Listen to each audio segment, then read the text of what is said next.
Exodus 16, the Lord rains down this mysterious bread from heaven to satisfy the Israelites called manna, but it is no ordinary bread. In fact, the Hebrews called it manhu, which is Hebrew for what is it? Because they had no idea what it was. It showed up every morning in the exact quantity that would satisfy them, and it started showing up as soon as they entered the desert, and it left the day after they ate the fruit of the promised land. And it showed up as a double miracle. You'd have this bread, this manna in the morning as the sun grew hot, it melted, and at twilight you'd have flesh, you'd have quail.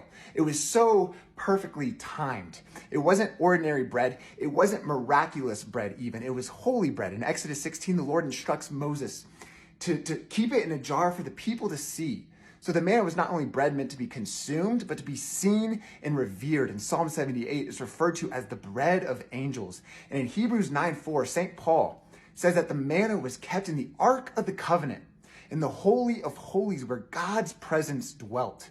And because the New Testament is always a fulfillment of the Old Testament, meaning Jesus always takes and completes or makes greater. When he refers to his flesh as the new manna in John 6, the new manna would have to be greater than the old manna. If it was just a symbol, then the old manna would be greater than the new, and that's just not what happens. So the only thing that would make the new manna holier than this already holy bread, worthy of being in the presence of God, would be by becoming the presence of God. The new manna is holier than the old manna because it is Christ himself.